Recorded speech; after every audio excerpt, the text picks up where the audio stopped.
You're live.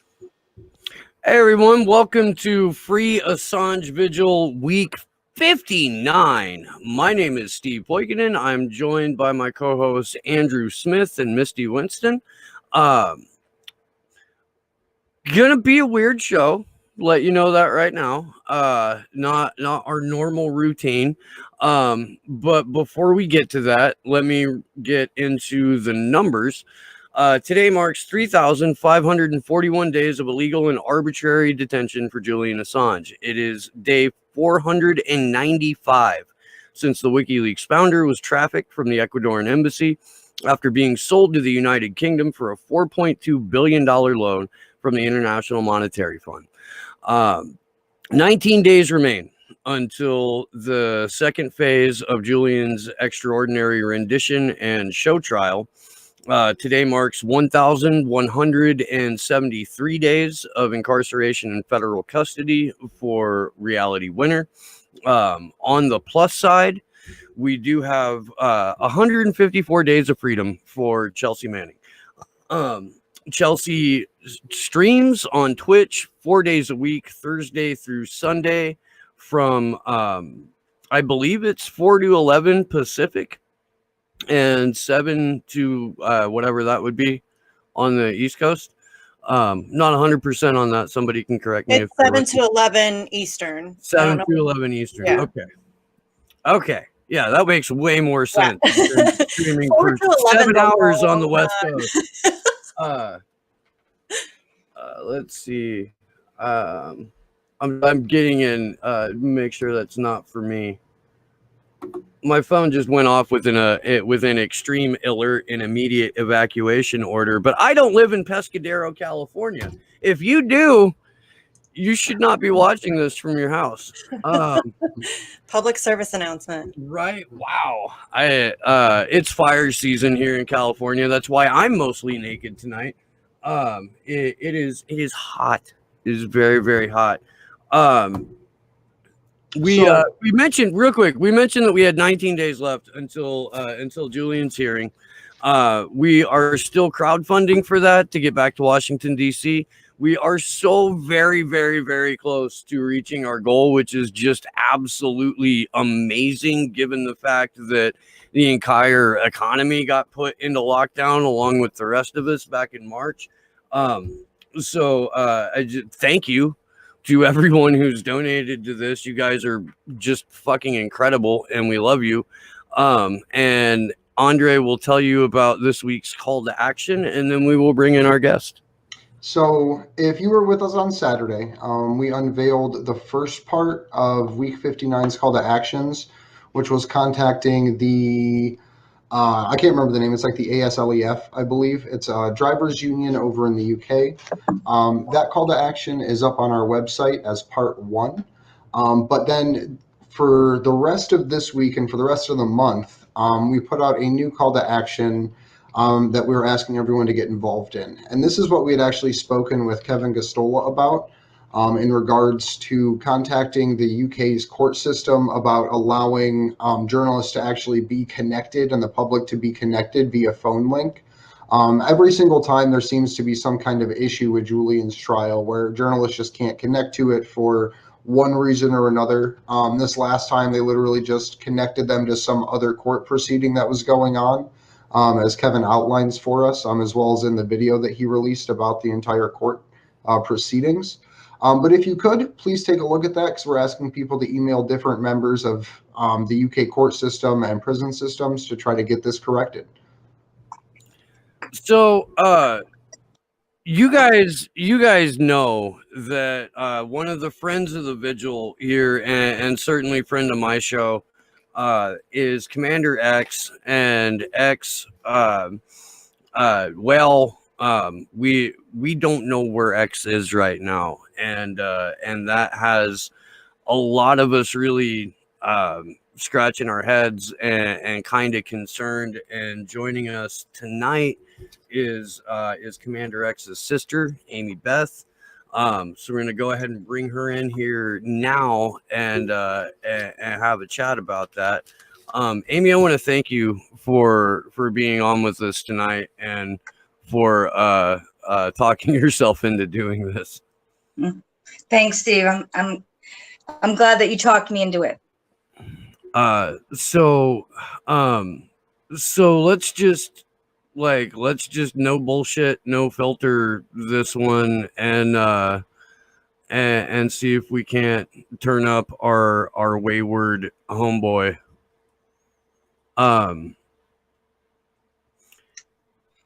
We know that X watches the show. So if X is able to watch the show, then you would be talking to him right now.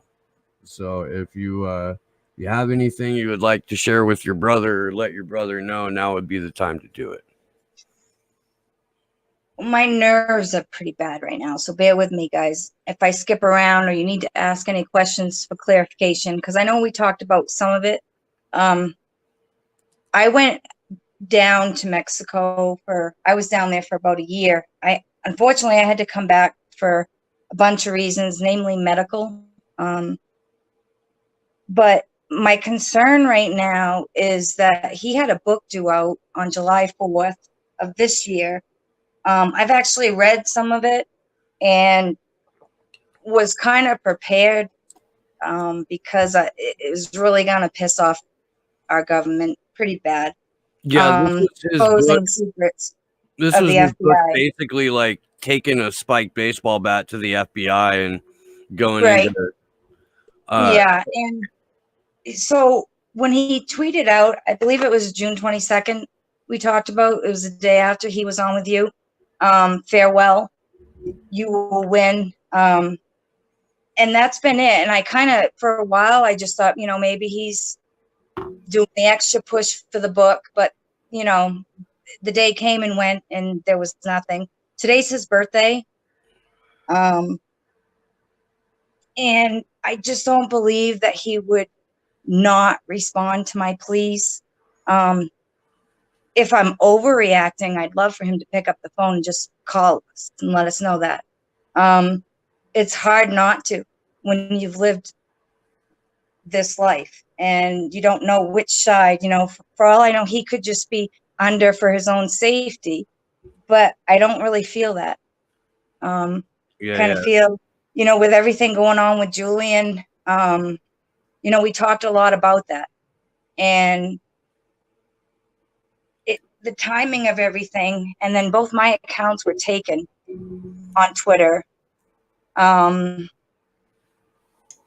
It just seems like oh, I'm sorry, I didn't mean to interrupt you. No, go ahead.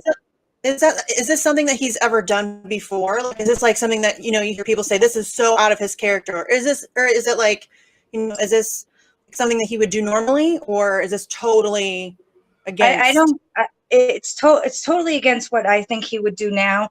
When he first went into exile in Canada, for several years he tried to kind of just, I have no family, I don't want to talk about family. He really felt that, by putting us out of the picture, me and my kids, that they would not look at us. That wasn't really the case. And I was already involved with Anonymous and he didn't know it. Up in Maine through a missing child, Ayla Reynolds. That was the first time I put on a mask. So when Chris and I reunited, we found out a lot about each other. But I'll be honest with you, back then, that would have been typical. It isn't now. And I have his address, and he was also posting that he might move to Mexico City. But a lot of this stuff, you guys got to admit, it's been right in the face of the government. I mean, the fact that he got political asylum is kind of a huge fucking spit. Sorry for my French, but in the face of the U.S. government, that combined with a book full of secrets that didn't happen, and his promise to do what he had to do if they, harmed Julian. And I'm not really sure where to go with it, except that I want proof of life. I'm that concerned. So, go ahead, Andrew. No, go ahead, Steve. I was gonna say I reached out to X's lawyer last night, and I talked to her for a little bit, and she hadn't heard from him at all. She did go ahead and make a handful of phone calls to like the places you would make phone calls to find out if a friend or a loved one was locked up or being held somewhere, and all of those came back with a good, a good answer. But right, Natalia Rivera, Yeah. please, Nat, please go run by the house that X was at for us and let us know if like what the situation is there, because I know Nat watches, and I'll be sending you a message later anyway. But just to get that out of the way, please, Nat, please go check on X. And yeah, that's what I had. You said that you had the feds at your house already. How many times, Amy Beth?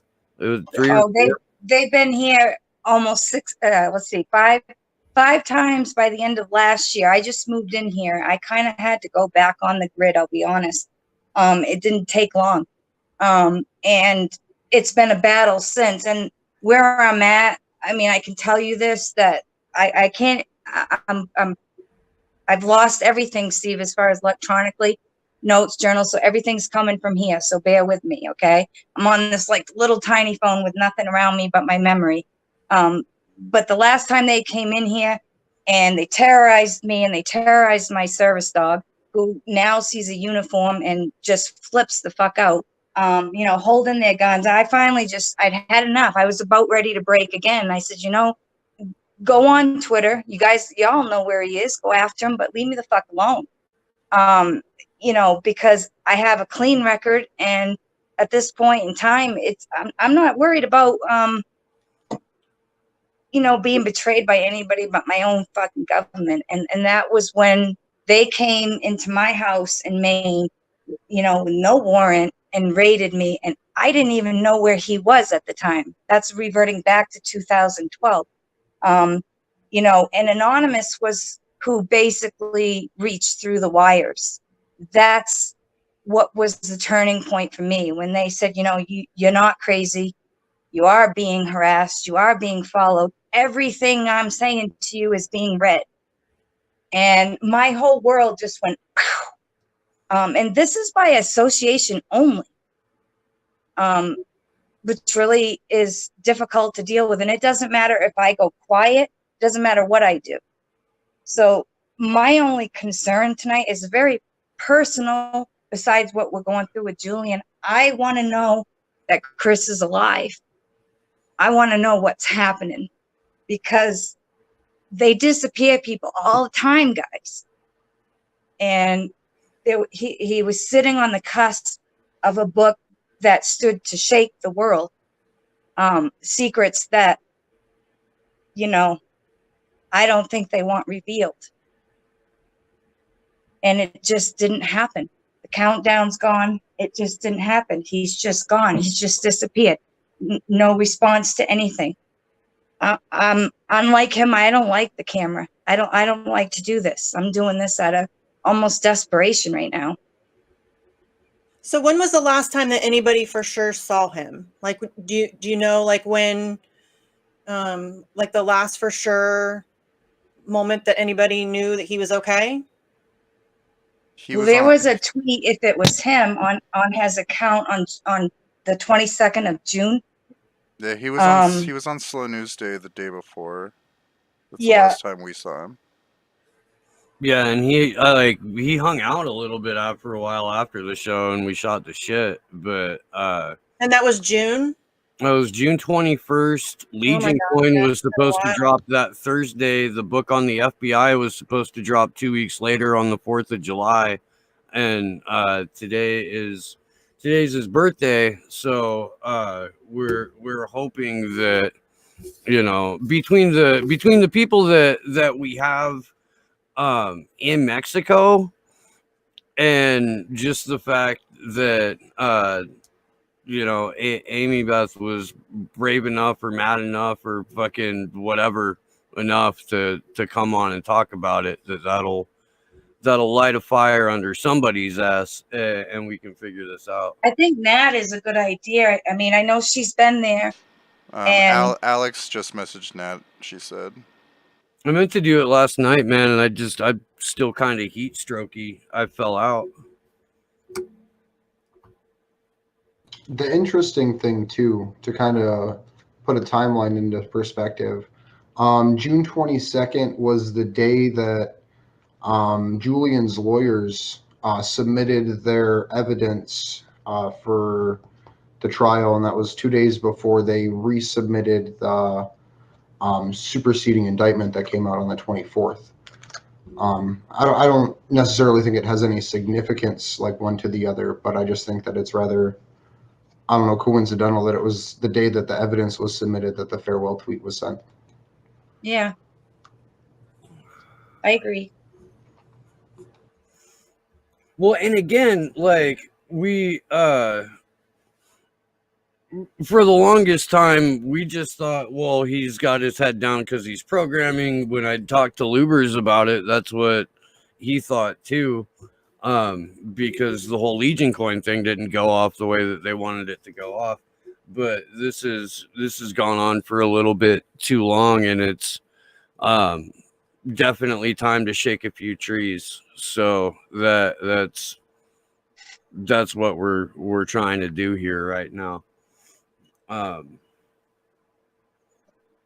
Yeah, I'm looking at the chat, so I'm trying to half keep up, and we're gonna get yelled at for dead air. And I mean, I let's face ain't it. I gonna yell at mean, you you all tonight. know my brother lives on Twitter. I mean, seriously. I mean, he lives it and breathes it. Live streams for the when he got the asylum, and as I was the one, I was behind that. I was pushing for that, but it's also a big fuck you. You know what I mean? And that's what kind of worries me a little bit, is not what they should do, but what they're capable of doing. Well, yeah, if they're going to tear your world apart 8 years ago, when they were really like, well, when they were like as actively after his ass as they'd ever been or will ever be, then yeah, this is the fucking FBI. What they do is ruin people's lives. Like that's Right. their whole gig. That's their whole reason for I being. mean, they're well aware. I mean, you can, like I told you, Steve, you can Google me. They're well aware that I got on a plane and left my entire life and flew to Mexico. I really didn't intend to come back. The circumstances were such that I had to. So, anybody that does that, you have to know or understand that there's a serious reason behind that.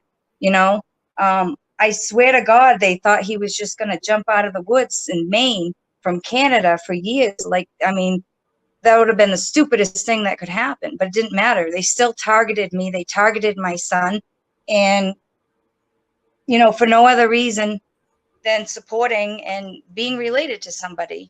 And I'm a little worried about this book that he was going to release. I'm being honest.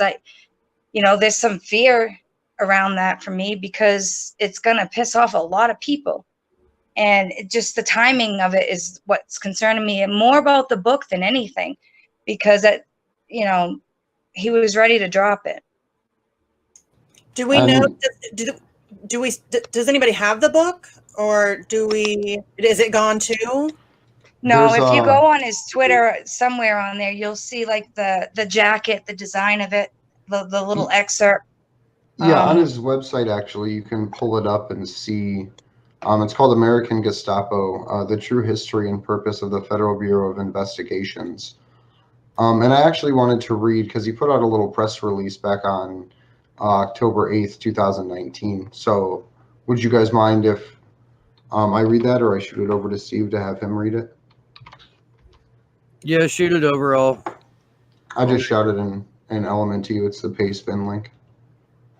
Okay. I'm gonna have to pull that up on my desktop. Give me a moment. I'll just put it in the Jitsi chat if you want. Build some dead air. I think Nat's trying to get a hold of you, Steve. She hasn't hit me up on Twitter or Signal yet, so. Okay, so what can we do to help find X? I kind of feel a little bit helpless. I don't really know what to do to help. Well, we're kind of doing it now, to be honest with you. You know, if anything, I know he trusts Steve and talks with him. And, you know, just getting the word out.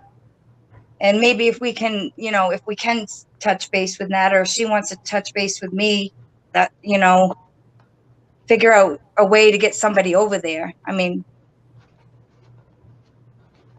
I don't know what else to do at this point, except get the word out that I'm concerned, you know, very concerned. Happy birthday. And, you know, I'm All right. Well, I'm going to share screen the press release here real quick, and we'll run through that. There it is. All right. So, like Andre said, the title of the book is American Gestapo, The True History and Purpose of the Federal Bureau of Investigation. This was written in October of last year. It says, on July 4th, 2020 at noon Eastern Time, I will release to the public my third book entitled American Gestapo, The True History and Purpose of the Federal Bureau of Investigation. This will not be the third book in the X Chronicles, which is still slated for release in November of next year. This will be a departure and an in-depth investigation into the most dangerous and criminal national police force in the world, the FBI. This book is meant to be nothing less than a well-documented and scathing critique of one of the most powerful and evil national police forces in world history. That's a quote from X. On July 4th at noon, I will release the first edition hardbound version of American Gestapo via an announcement on Twitter, and that obviously did not occur. It'll be available from our publisher directly at that time or on Amazon. The book itself will be golden embossed waxed cloth covered hardbound with full color paper dust jacket. Final page count is not available at this time. On July 15th at noon, I will release the first edition paperback. And then by the 30th, we were supposed to see the ebook. There will be free press copies distributed prior to publication, which I was supposed to get for Slow News Day too. And that there's the press release. And look, man, this was a big deal that we were looking very, very much forward to. He was super excited about it too. Yeah, that's what trips me out about all this, because it was the day before the really cryptic tweet. Yeah, and he was super happy, man. Like that was a great, like that whole conversation. He was pumped, like about Legion Coin, about everything. That's why none of this makes any sense at all. Like I mean, I'm almost starting to doubt the tweet, like the authenticity of whether or not that was even him, to be honest with you. I mean, that's kind of my thinking on it. To be honest, I mean, I have no way of verifying that, and it's a little bit more cryptic than he usually is. It's just weird. I mean, he was like, that kind of statement does not. I don't know how he went from being super happy to like that statement that quickly. It was really weird. Was it the day after he was on Steve's show that the tweet went out? Is that what you said? Yeah. Yes. And that's, and he like, talked a lot about the book too, Steve. Remember? I mean, I listened to that show, but there was an edge, you know. I noticed that. I mean, he can be edgy anyways, but I'm allowed to say that. But you know, more so than normal. And it literally wasn't even 24 hours when that tweet came out, and then no response to anybody underneath it or anything. And like I told you before we went live, like we just wrote it off to he's busy coding, he had shit to do, you know. Yeah, like if Sleepy Josh goes off grid for more than a couple of days, I'm fucking calling your ass, pal. There's Nat. Hi. Hello. Hey, Nat. Hey, Nat. Thank you for joining us. Alex called me, and I reached to you as soon as she called me. Will you go by that house tomorrow, Nat, and let me know? So I was talking to Stephanie a weeks ago because we've been really worried for more than a month. And Leon, where he lives, is like 6 hours from here. But I'm planning to go, and I even asked a friend if she could go, but we didn't know what to do because we didn't know who to talk to, and I keep sending him messages through many places, and also Stephanie, but we are really worried too.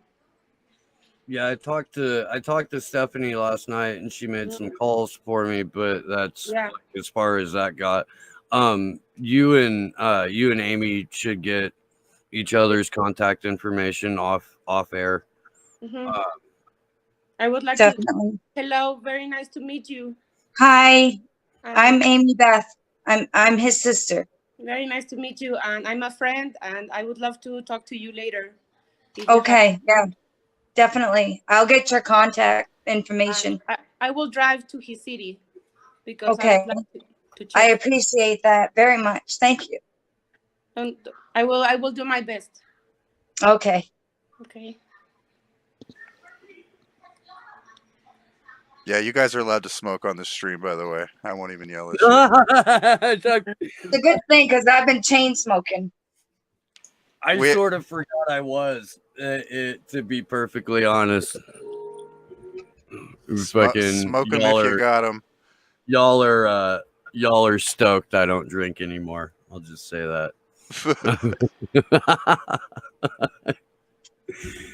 that works Excuse out me just for a minute. in everyone's favor.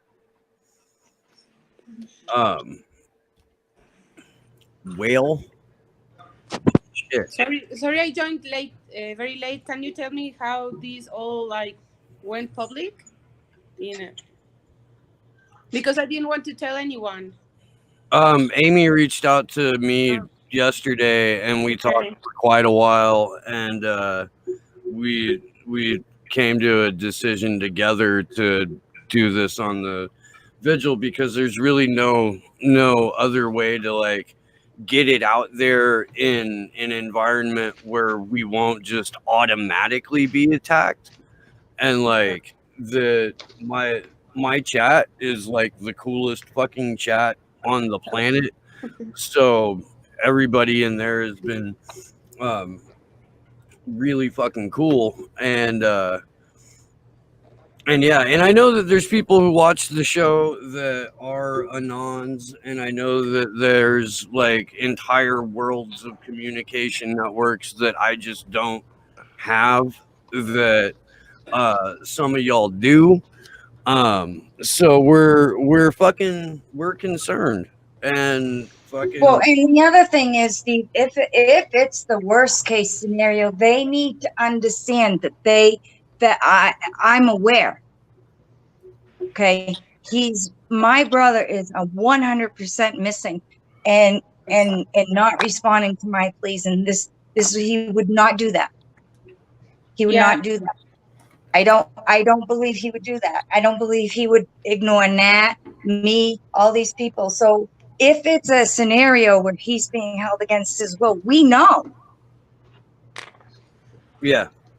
And if anything, I want them to know that, I'm just one person, but I'm out here, and if need be, in a week and a half, I will be on a plane to Mexico. I'll do whatever I have to do.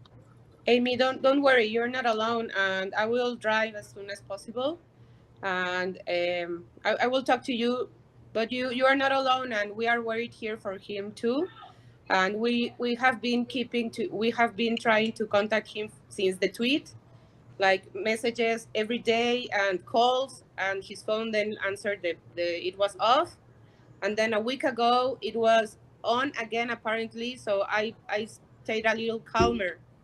I don't know if that's the word, but I was more calm. But it's not enough, I think. Yeah, I don't like this. So yeah, I fuck, dude. I would you Fuck. Does I anybody? mean, I personally, I know there's problems within every government, but I'm going to say this for the record that I was treated wonderfully by the Mexican government. I overstayed my time. They stamped it. They had no problem. I have no problem going back there if I'm needed for anything.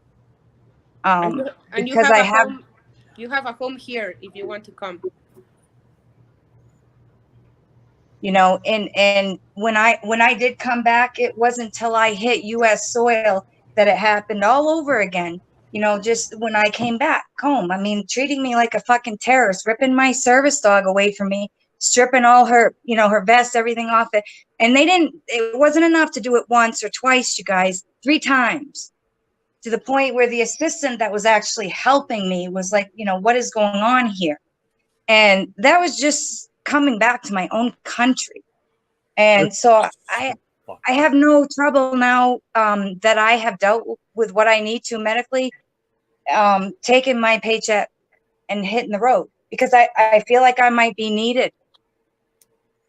And when I offered help to him, I think it's a pride issue because he knew what I was going through. He wouldn't accept any money from me.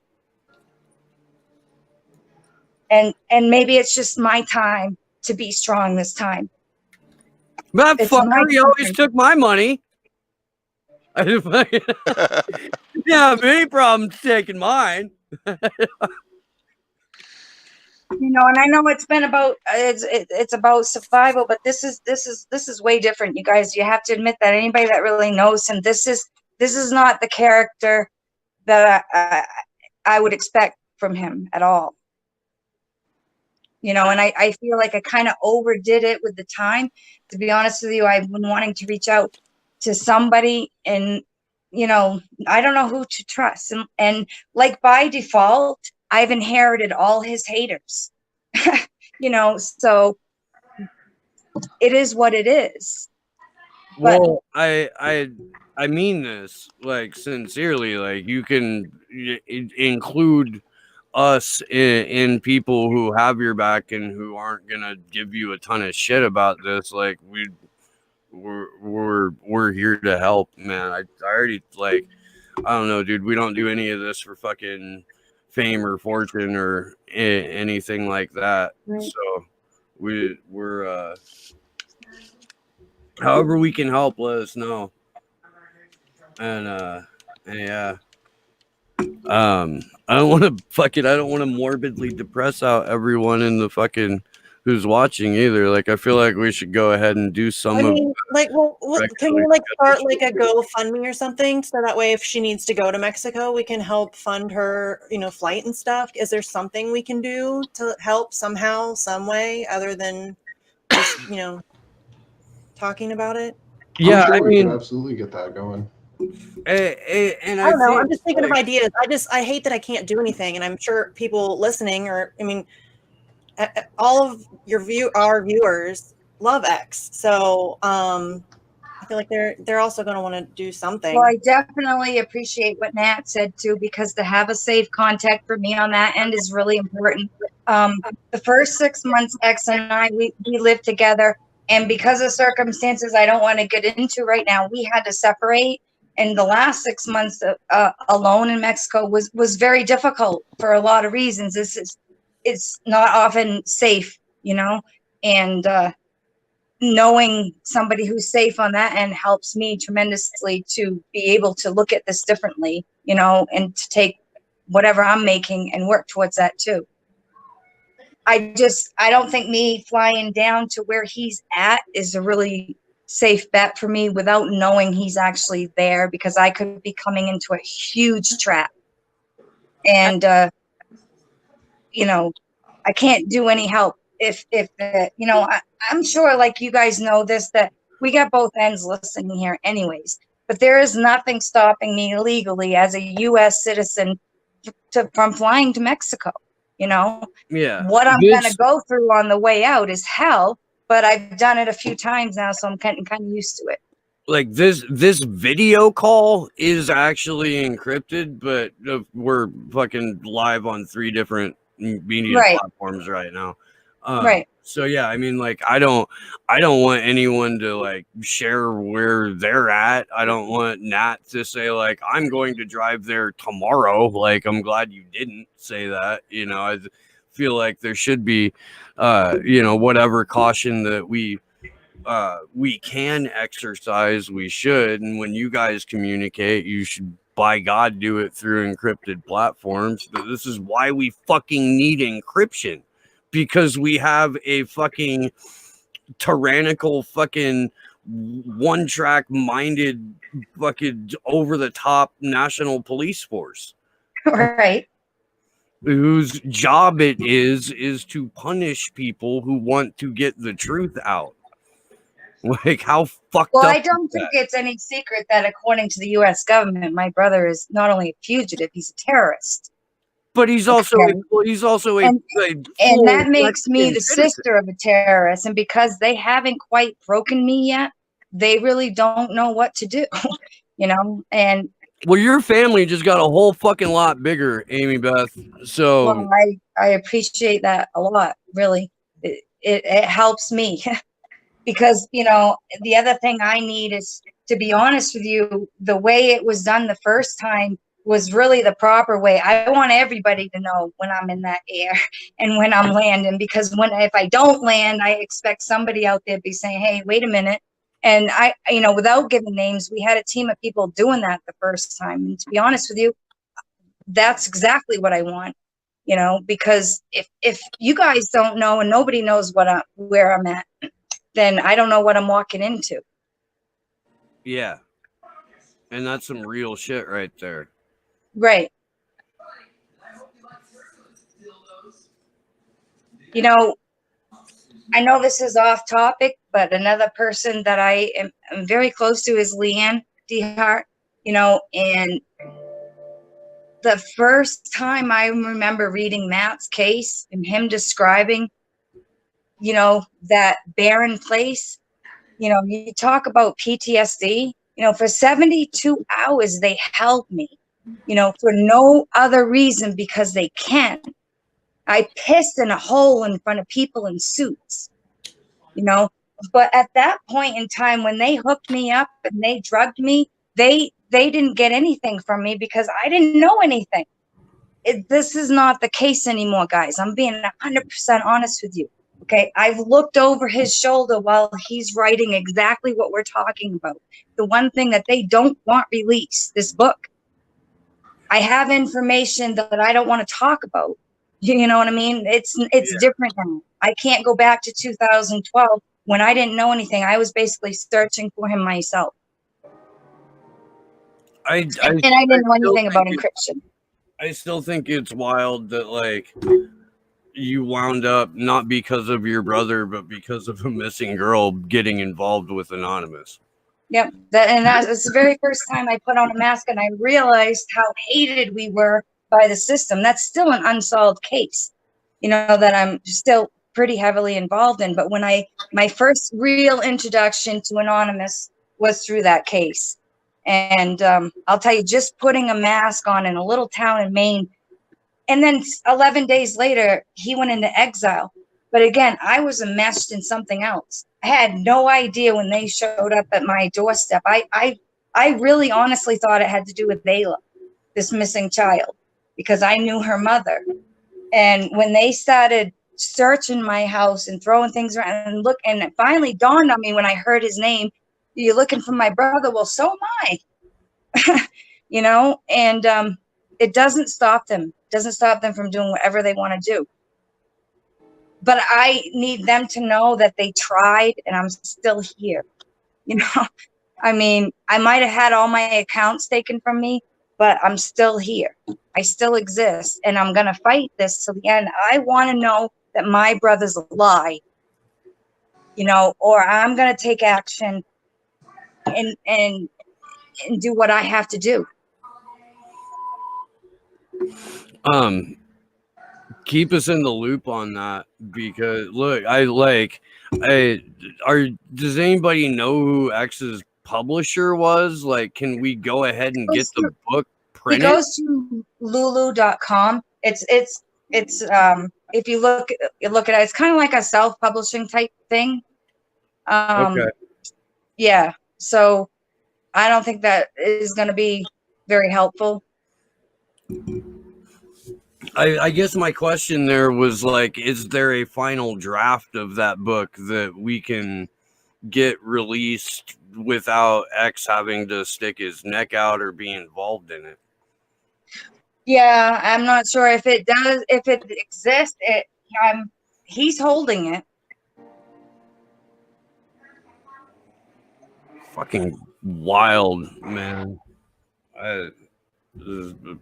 This is the United States government. This is what the United States government does to people who fucking, your only crime was DNA that you shared with your brother, and you had your fucking life torn up. My children are grown and they're afraid to talk to us. They're afraid to even call me.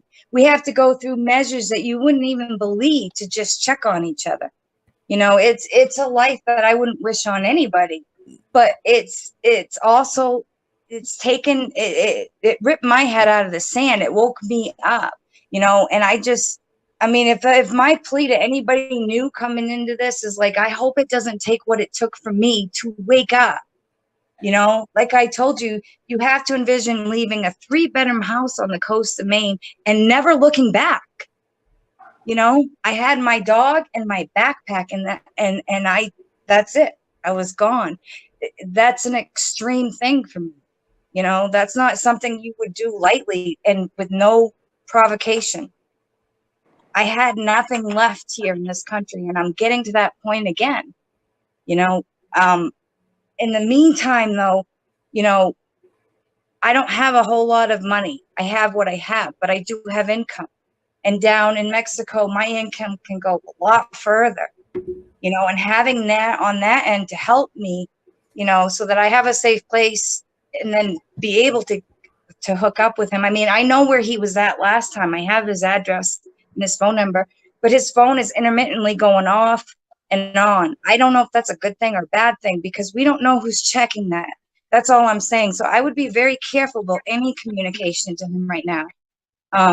Because if it's a bad situation where he's in the wrong hands, then everything we're doing and saying is going to be, you know, out there. Yes, but he's my friend, and I will do everything I can to locate him.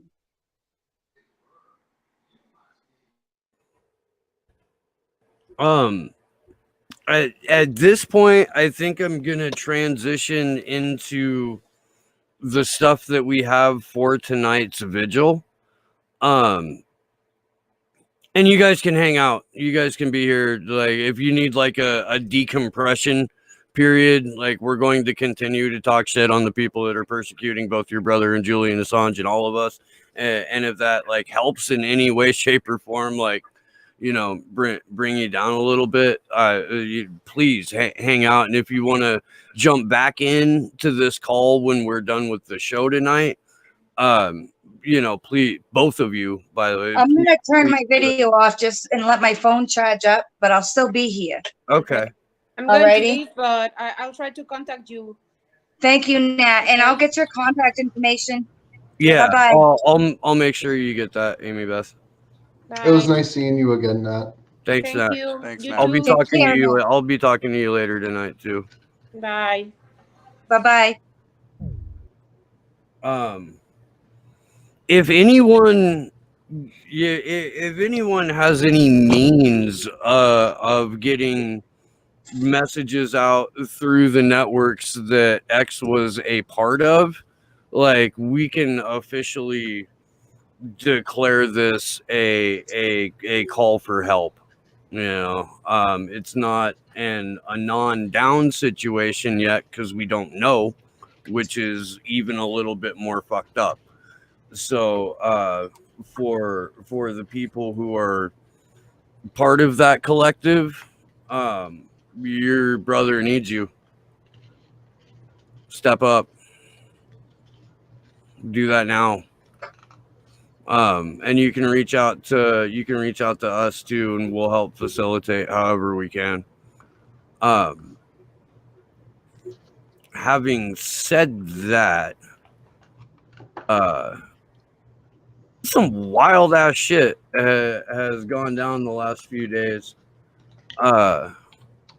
In terms of Julian's case and in terms of what is building to be this, maybe the hearing will happen, maybe it won't, and we need to discuss that. And there's another Russiagate style web of shit that needs to be untangled, because the whole fucking internet is going crazy, because 4 years later they think they finally got the thing that's going to nail Donnie Johns to the wall. It's the beginning of the end. Bombshell. The walls are closing in. The gun, it's a smoking.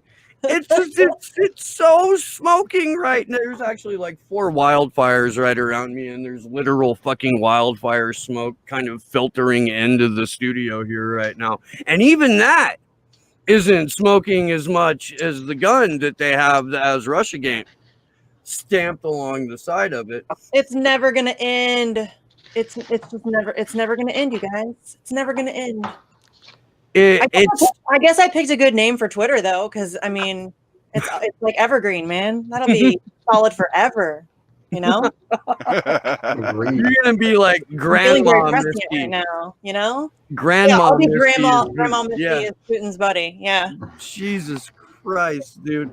Do you wanna? Can you pull up those screenshots, Josh, of the documents that were actually released from the through the New York Times on this? We've got Just the so we documents. can. We have the documents. I'm going to put the link to the New York Times article in the chat for everybody. New York Times sucks. About a quarter of the way down in there, they actually have a link to the full PDF. That is the Senate Intelligence Committee's report. So I don't recommend reading the New York Times. You can if you want to. They're garbage. But the actual document in and of itself references WikiLeaks a whole lot. And look, while we're going through these, I'm gonna pull up Stefania Maruzzi's thread about this, because she laid down a hell of a smack on everyone involved in this gigantic festering shit show. There we go. Let's see that. And maybe I'll put it up on the share screen. Scroll down through those docs a little bit, Josh, because I would love for the audience to see the one page that's like entirely redacted. There you go. That's just fucking hilarious, dude. And this is about the guy Klimnik, who they're saying was a conduit with the GRU, but according to Aaron Mate, this guy is a State Department informant.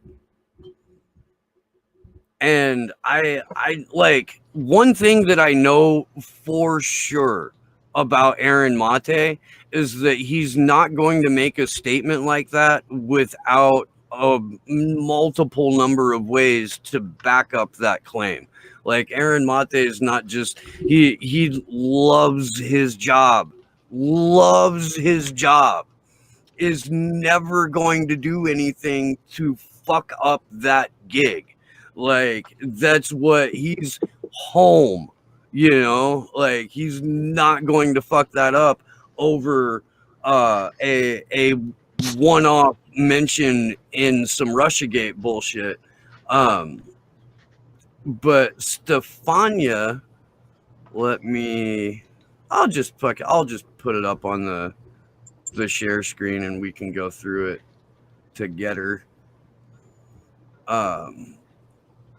So yeah, just finished reading the chapter on WikiLeaks, 59 pages contained in the Senate Intelligence Committee's report on Russian active measures, campaigns, and interference in the 2016 election. She does have a link to the full report if you guys want to go and see it for yourselves. S. Maruzzi on Twitter. If you're not following Stefania Maruzzi, really, what the fuck are you doing with your life, yo?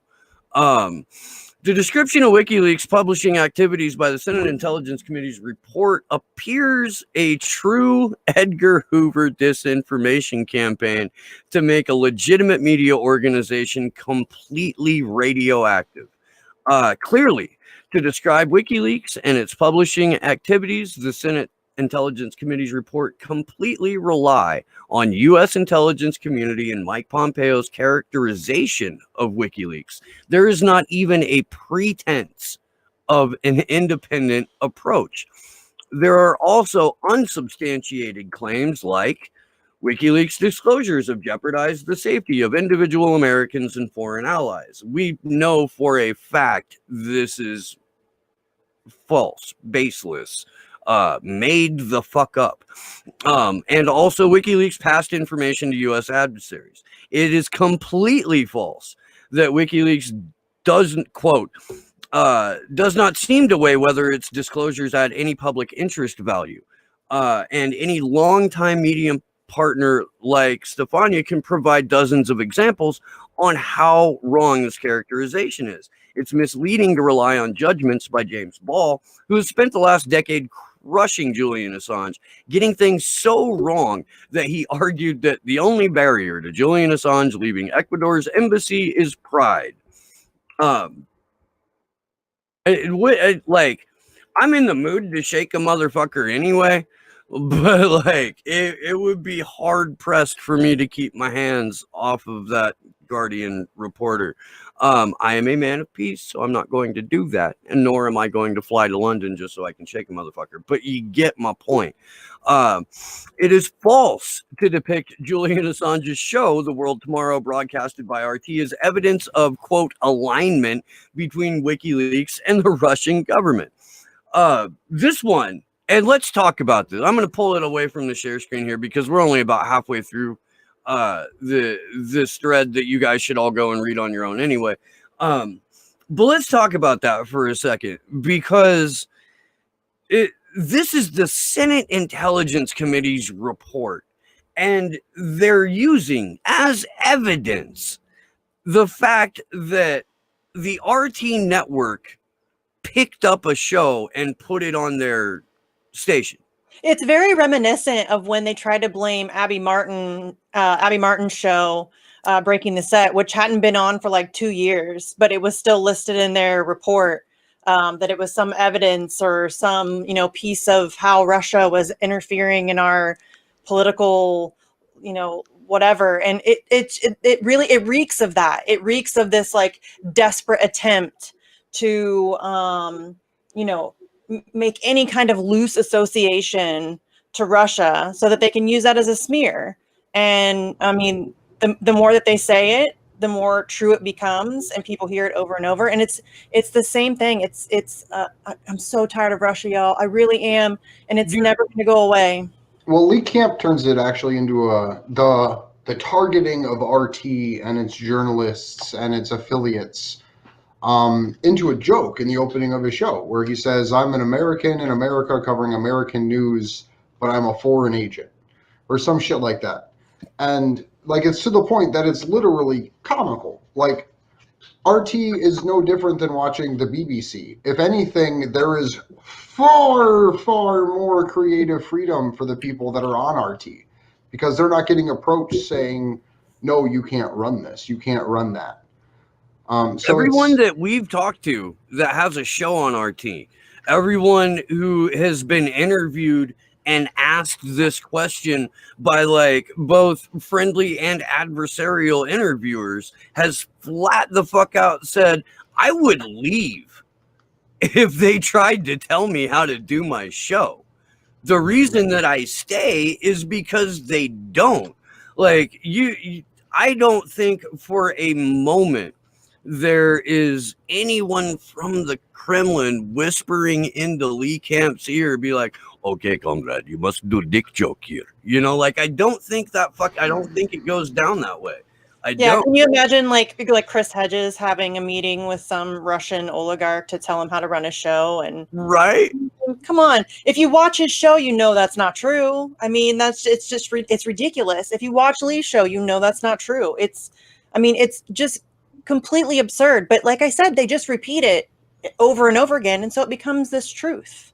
And it doesn't matter if it's actually true. It's just that they've said it enough that it's made it true. And who are they whose theory are they basing that off of? If you repeat the lie often enough, it becomes the truth. Who said that, Misty? Do you know? Do you know? You know who originated the quote that our entire fucking government is now basing a 4-year-long conspiracy theory off of? Could you share, please? Who was that? Anybody know the answer? It was Joseph Goebbels. It was the Nazi minister of propaganda, Joseph fucking Goebbels. He told you that make the lie, make it big, and repeat it often enough, and people will believe it. Coronavirus. All kinds of shit that are coalescing right now. So I actually, speaking of a bunch of shit, I do want to actually read through some of the indictment, because the first slide is the first one in there actually that mentions WikiLeaks. It's the first time they're brought up. Yeah. So can you pull that first image up, Josh? Yeah, and this I wanted us to have this conversation beforehand, and I wanted to kind of touch on Stefania's thread before we got into the document, just so it could be properly set and in the right kind of context. Because if you read the document, it is like an absolute fucking fantasy. And we can go through it right now. We'll give a hat tip to Jason Burmis, who's tipping his hat to Bill O'Reilly, and we'll do it live. The committee that found the committee found that Russian President Vladimir Putin ordered the Russian effort to hack computer networks and accounts affiliated with the Democratic Party and leak information damaging to Hillary Clinton and her campaign for president. That's what the committee found. Now, Robert Mueller didn't find that. Robert Mueller had, $40-some million in several years and access to more documentation and more witnesses than the Senate Intelligence Committee. But the Senate Intelligence Committee found this. They found that Vladimir Putin himself got down off of his literal high horse and bare-chestedly walked into a room in the GRU and said, you must hack. You must do this, and you must damage Hillary Clinton. Even though, according to Clinton's own internal campaign staff emails, it was her relationship with Russia that was most damaging to her presidential run. Moscow's intent was to harm the Clinton campaign, tarnish an expected Clinton presidential administration, help the Trump campaign after Trump became the presumptive Republican nominee, and to undermine the U.S. democratic process. That's how this shit starts. WikiLeaks actively sought and played a key role in the Russian influence. I'm not gonna be able to get through this straight face, y'all. So I apologize right now. I'm pretty sure that first that little black box, that redacted section, says we kind of sort of think that. Though there is no evidence to support this. Correct. Because that's what the Roger Stone court case showed us, is that there was literally no evidence whatsoever to try to connect Guccifer 2 and WikiLeaks. Yeah, the committee found significant indications that at the time of the first WikiLeaks releases, the U.S. government had not yet declared WikiLeaks a hostile organization, and many treated it as a journalistic entity. Now, here's some wonderful bit of disingenuousness, because at this point, 2016, we are over halfway through the existence of the lifespan of the WikiLeaks secret grand jury. We are already past the point where the Obama administration had come to the conclusion that they called the New York Times problem, and that they were not going to go after Julian Assange because of the exact precedent that this will set, which is, somebody help me out here, What's the precedent? No You can one? target targets and journalists anywhere in the world for any Anywhere in the reason fucking world, no matter what government you are. if it harms your national interest. Yeah. Yeah. While the GRU and WikiLeaks were releasing hacked documents, oh, my computer just jumped. God damn it. There we go. The Trump campaign sought to maximize the impact of those leaks to aid Trump's electoral prospects. Staff on the Trump campaign sought advance notice about WikiLeaks releases, created messaging strategies to promote and share the materials in anticipation of following their release, and encouraged further leaks. The Trump campaign publicly undermined the attribution of the hack and leak campaign to Russia and was indifferent to whether it and WikiLeaks were furthering a Russian election interference effort.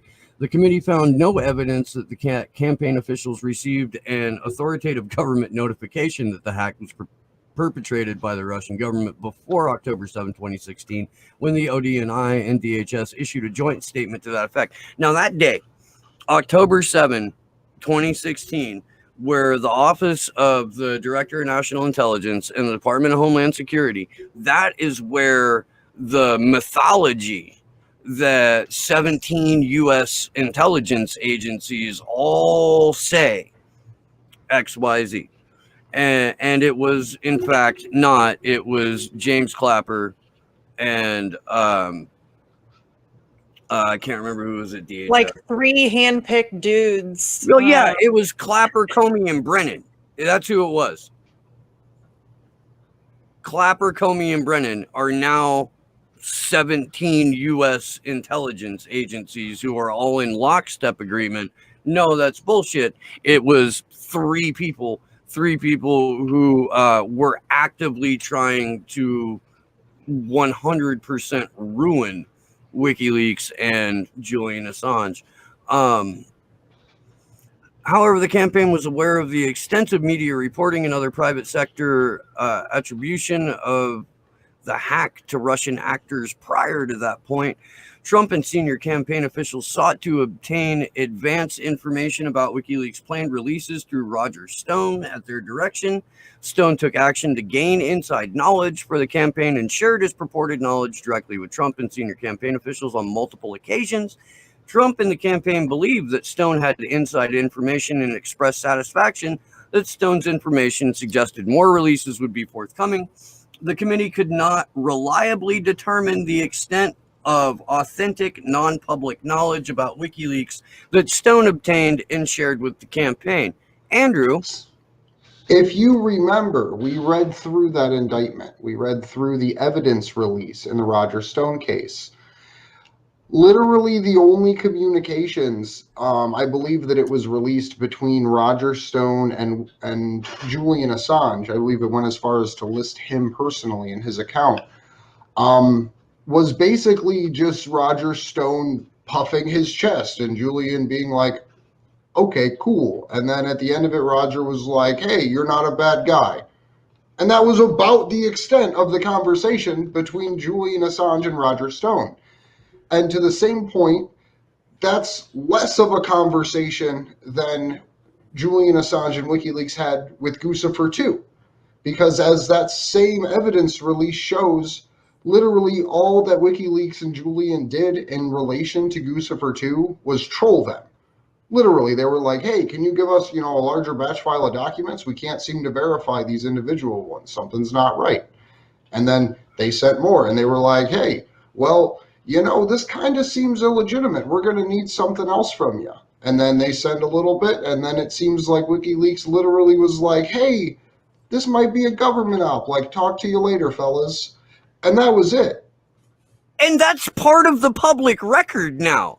Right. And this entire Senate intelligence fucking report spits in the face of the goddamn FBI report about what the fuck Roger Stone said. Which both of them contradict the Mueller report that also came to the same conclusions that no, it didn't happen the way that we said it happened. And in fact, we're all a bunch of fucking Dude, they're blind, just pathetic. making shit up. They just make shit up. There's no. It's kind of amazing, actually, if you think about it. Like they don't. There's no.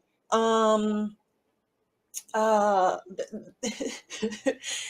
they just. There's no shame. They just make up the craziest things, and everybody just goes along with it.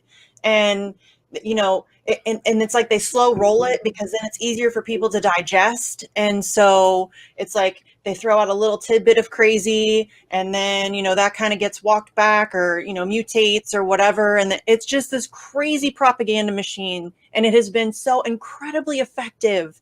And it's bizarre to me because it's so obvious. The craziest part is the fact that this article, right, came out a day after the whole pardon thing, right? So Trump does the bullshit Sunday night or Monday night, whatever day, and it's like, I'm going to pardon someone that's not Manafort or Edward Snowden. And then the whole internet lights on fire. Everyone's like, he's going to free Julian Assange. And then... Yeah, I didn't believe that shit for 1 second. Right. I didn't either. I was in Burmes's position. Like, yeah, that would be absolutely wonderful, but like, that's not about to happen.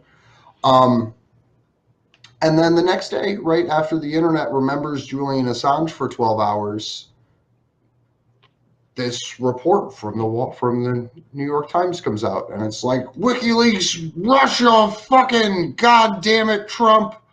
And that's literally how propaganda works. Like, the internet remembered who he was, so the machine in and of itself had to release something to try to smear him yet again.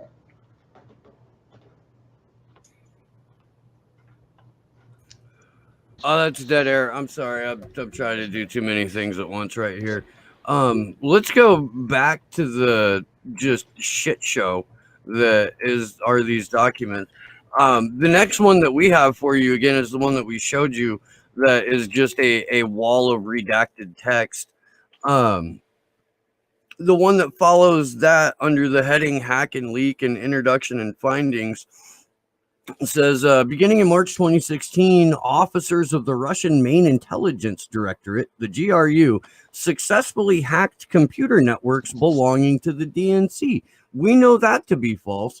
And the DNCCC, or the DCCC, and the email accounts of Clinton campaign officials and employees, including John Podesta. Now, that is also false. That happened in the beginning of March, as far as I can remember the chronology. The Podesta emails, I believe, were hacked. Podesta was hacked as early as 2015, according to a post that Kim.com made. Do I have that right? I think I have that right. I try to get this shit right. I'm not positive, so I'm not going to say yes or no, but I know that there was an earlier notification than that about it.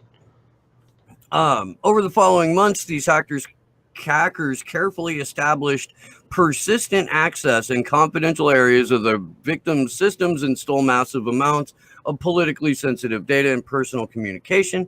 The data was subsequently leaked by GRU personas and WikiLeaks at strategic moments during the 2016 election as part of a coordinated hack and leak operation intended to damage the Clinton campaign, help the Trump campaign, and undermine the U.S. democratic process. Does everyone forget that Bernie Sanders existed in 2016? Like, when it got released before the convention, it wasn't to help candidate Trump. It wasn't in any way to help President Trump. If anything, if you have to say there was a side taken, and that's a huge if, because it's literally just information for you to read and act on, you could say that Julian was supporting Bernie Sanders in his fight against Hillary Clinton. Why is that not the thing that is recognized and the angle that is taken and the rebuttal that is given to he helped Trump win? Well, and so here's the thing. I don't even care. Like, let's just say, there's no evidence that WikiLeaks was trying to help anybody, but let's just say for a minute that they were trying to help somebody. Cool. Now let's have another organization trying to help the other guy and trying to bring up, all the other. Let's have lots of WikiLeaks digging into what the people in power are doing, and and telling us the truth and just presenting us with information. It's not like WikiLeaks. It's not conjecture. It's not some talking head's opinion. They're giving you source documentation, and then you can look through it and decide for yourself what it means. And so it's, I don't even care if they're trying to, there should be all kinds of WikiLeaks. There should be, hundreds of WikiLeaks all around the globe doing that kind of work. That's what we need. And so I'm, more of that, please, Yeah, no, if there was a beneficiary to the WikiLeaks releases, it was all of us. Like, we all gained tremendously every single time they published. Julian himself said that the 2016 election was a choice between like syphilis and cholera. that was his personal thoughts about it. The only time he's ever spoken favorably about any political party was the Pirate Party of Iceland and New Zealand's Internet Party. And like that's the extent of his political backing. It is just it is a tremendous work of fiction. And now that I'm reading it, man, like I'm starting to understand why the fucking water-brained fucking people who think that that Hillary Clinton like should be president right now. I'm starting to think that those idiots, like, I can see why they're ginned up by this. I can see why because this is a pretty masterful piece of fiction and propaganda.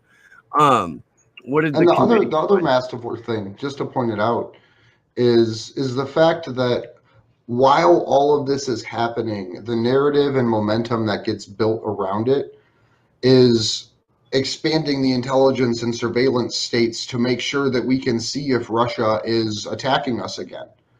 And that's something, if you look at propaganda in a broad spectrum, that gets paralleled with the other narratives like QAnon that exist across the internet, to where it's not stopping the expansion of the surveillance state. It is rapidly expanding it to fight the surveillance. Like, how do you grow a national military apparatus to combat a national military apparatus? But either way, do we want to continue on with Stefania's tweets, or do we want to move on to the YouTube terms of service? Let's go back to Stefania's thread just to finish it out, because it's that good, and then we'll go back over. I'll put it back up on the screen share. Boom. Okay. It's false to depict Julian Assange's show The World Tomorrow, broadcasted by RT, as evidence of alignment between WikiLeaks and the Russian government. That's where we left off.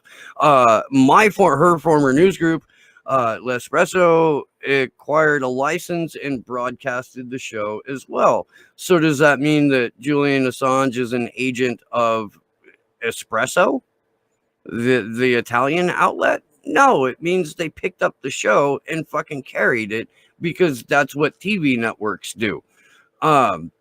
It's also very dubious that the report claims WikiLeaks never released documents damaging Russia. Remember the U.S. diplomacy cables on Russia as a mafia state, but dismisses the spy files Russia as a mere tactic. Dismissing the spy files Russia published by WikiLeaks in 2017, as the Senate Intelligence Committee's report does, is completely misleading. Let's see. Look at Andrei Soldatov. I'm Soldatov. Comment on the WikiLeaks spy files. It is not an expose, but gives details about a data exchange interface between telecoms and FSB. As for the Rohrbacher's version of facts reported in the report, Jen Surson was there. She told a different story. Maybe we'll have more details about that and a not far future. Two last important things. The committee claims it found significant evidence to suggest that in the summer of 2016, WikiLeaks was knowingly collaborating with Russian government officials.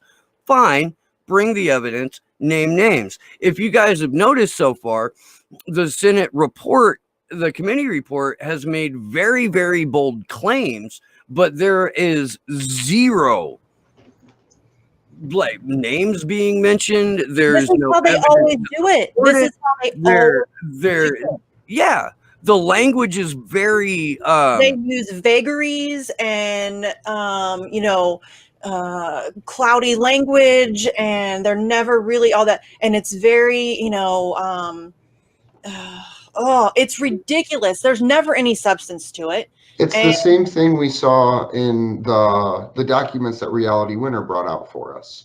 yeah, That was very confident language with nothing to back it up. Right, I do want to get to. I want to cover the last two. I took it off the shares. I want to cover these last two tweets here real quick, just because they need to be. Finally, the committee's report claims witnesses involved in Trump's debate preparation recalled the team first heard about the Access Hollywood tape about an hour prior to its public release. WikiLeaks alerted me the day before the first batch of Podesta emails were published. If it's true that the first batch was published by WikiLeaks in coordination with Trump to counter the Access Hollywood tape, how could WikiLeaks know?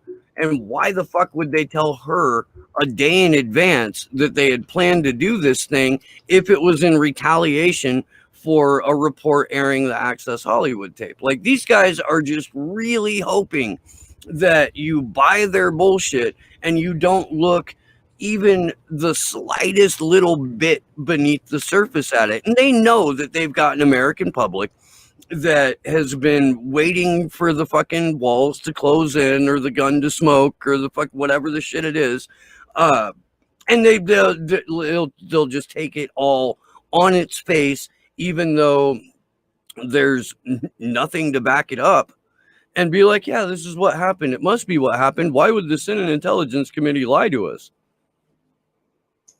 And it's crazy because that it's not like we don't have tons of examples of times that our government has been proven to have been lying to us. I mean, it's amazing what people are willing to allow, like not even just allow, but can justify or excuse or whatever.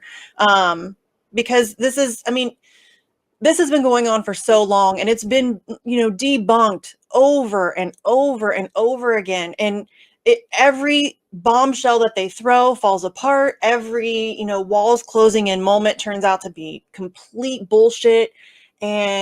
But I mean, let's be real. It's profitable for them to push Russiagate. It sells, it gets clicks. It's, it's like an international spy mystery. There's, Russian intrigue, there's oligarchs, and there's, shady characters, and, and it gets attention, and it gets clicks, and it gets, headlines. And I mean, Rachel Maddow has completely based her career on this shit. So, I mean, and that's why it works. And it's, and I honestly, it makes me like really just completely hopeless for the future, because so many people fall for it. And it's just depressing that it's 2020 and we still have to talk about Russia. And the bounty thing falls apart. Now this falling apart. It's over and over and over again. And I just don't know, like, how long is the cycle going to continue before your sense of skepticism kicks in? See, I would say the problem isn't that flat earthers exist. I would say the problem is that the Russiagators are currently the ones trying to push through draconian policies in government. Because you can think that Russia hacked us, right? You could be one of those people that are like, Donald Trump's working for the Putin. But as long as you're not in a position to actually make a decision to affect someone's life, like believe whatever the hell you want. You're muted, Steve. That's fair. That's a fair position to take on that. And the more dangerous thing isn't the people who believe it, right? It's the people who know that it's false and just go along with it anyways and don't find a way in their life to push back against it and don't feel some sense of obligation about making sure that the truth gets told. That's Despite honestly being the bigger called out, problem. they're called out regularly. I mean, let's TYT. They're called out regularly for pushing this shit, and then they do like the semi walk back where they're like, "Yeah, I don't really believe in that again," or "I don't really believe in that anymore." But But they'll now, only say that on somebody else's show. yes, They'll never say it on their own show. they never do. Like, come on, if you put out some bullshit story like some of the shit Cenk Uygur put out on TYT on Russia, you should be forced to come back the next day and be like, I'm a fucking useless propagandist piece of shit, and here's my apology and my retraction of the garbage sandwich I sold you yesterday or a month ago, or however long it takes you to come to terms with the fact that you're lying to your audience. Well, the Shadowgate documentary that Millie put out actually has a really good section in it where they talk about how they use the independent media and YouTube media specifically to run intelligence operations against the American people. And Russiagate is one of those intelligence operations. And any person that you watched or have seen throughout the YouTube spheres or independent media that filtered that into your brain hole without being critical and judging the fact that there was no evidence should be someone that you look to skeptically. Because they may not have been directly paid by these people to say these things to you, but at some point along the line, they realized I'm going to lie to myself to continue to get views on my YouTube show. And that's really what it is. And I've talked about this with a lot of people. And this is really the issue with independent media, because yes, they're free from corporate money and sponsors and all of that stuff, but they are dependent on attracting the widest base of people, that the broadest audience that they can, which means that issues that are a little hot button or a little kind of awkward to navigate or whatever, they're not going to touch those issues. It's why they don't cover Assange. It's why they still cover horse race bullshit, even though they know it's bullshit. Like, it's a problem. And I get it. Like, we've talked about it. It's a hustle. But I just think that, it's really unfortunate that these are like independent media and, they're still dependent on their audience. And so it's like they self, I don't think it's a conscious thing, but they self-censor, just trying to attract the broadest. I totally think that that's a conscious thing, because you know what you can safely say on YouTube without getting demonetized or without having to run afoul of the censorship algorithm. So when you make a determination on what you're going to cover that day, that self-censorship plays heavily into it. It's looking like I may have to evacuate. Just got a text message from somebody who works with Cal Fire who said you might want to fucking get out. So I'm probably gonna cut my time on the vigil a little bit short.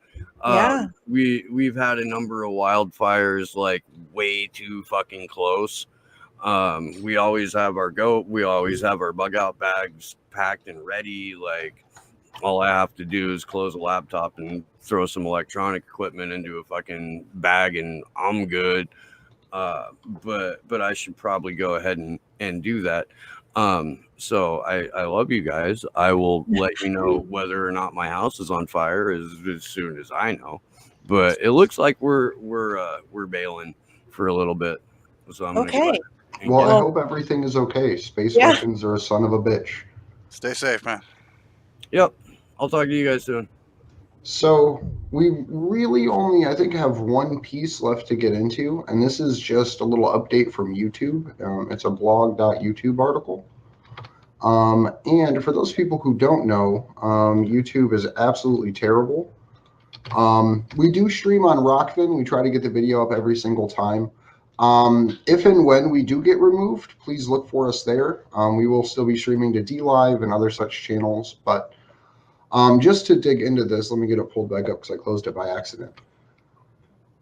As election day approaches, you're turning to YouTube to get the latest election news, learn more information about candidates, and freshen up your knowledge on the democratic process.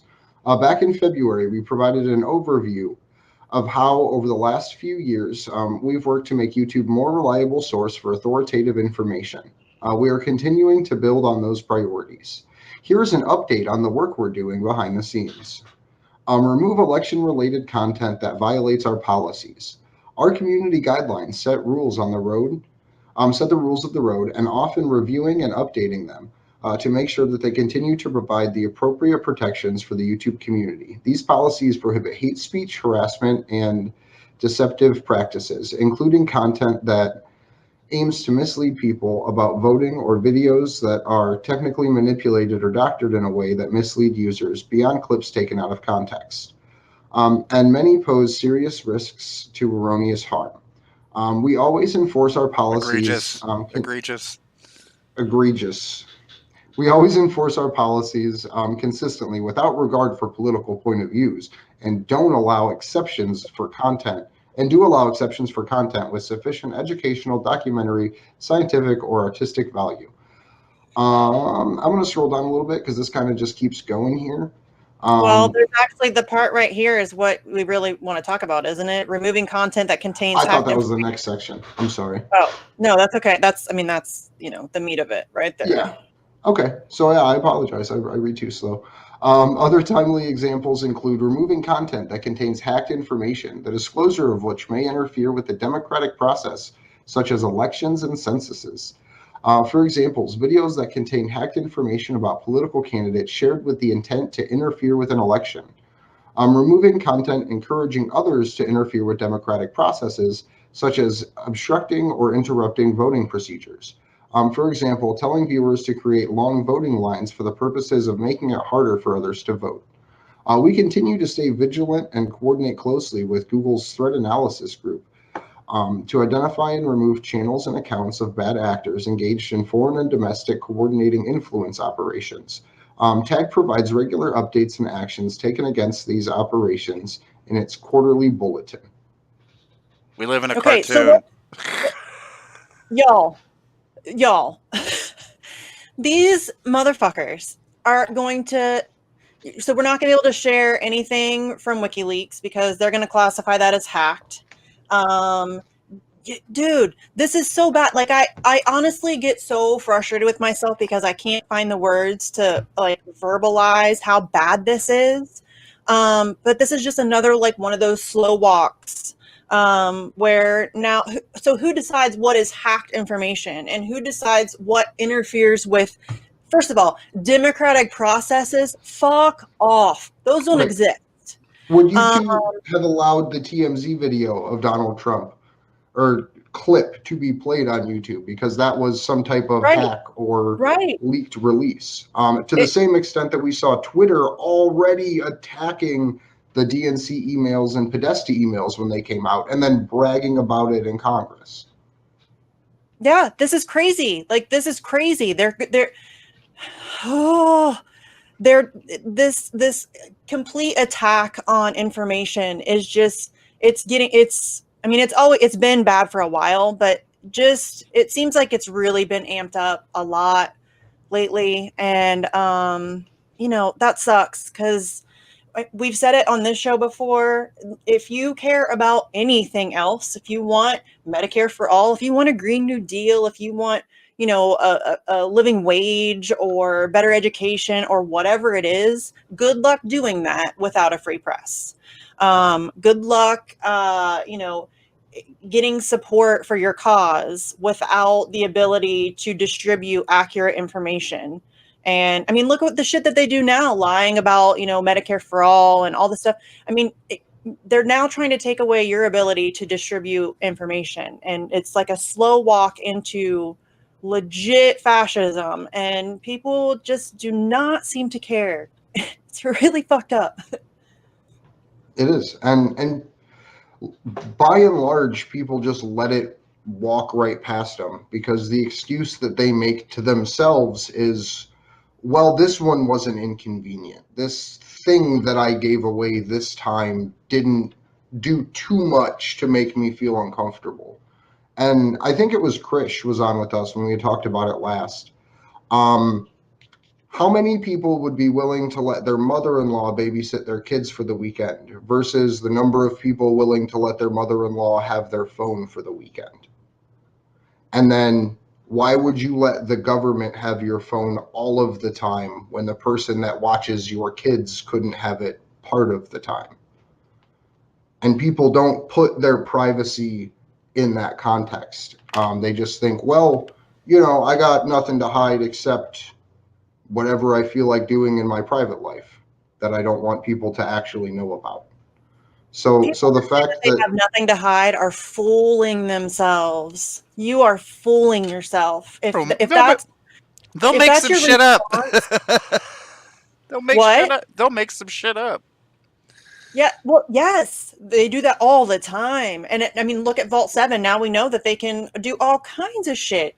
I mean, they can people, this is not it's not a game. Like, I just don't know how to get people to take this more seriously. It's really bad, and it's just getting worse. And I feel like I'm I cannot find the words. I just can't.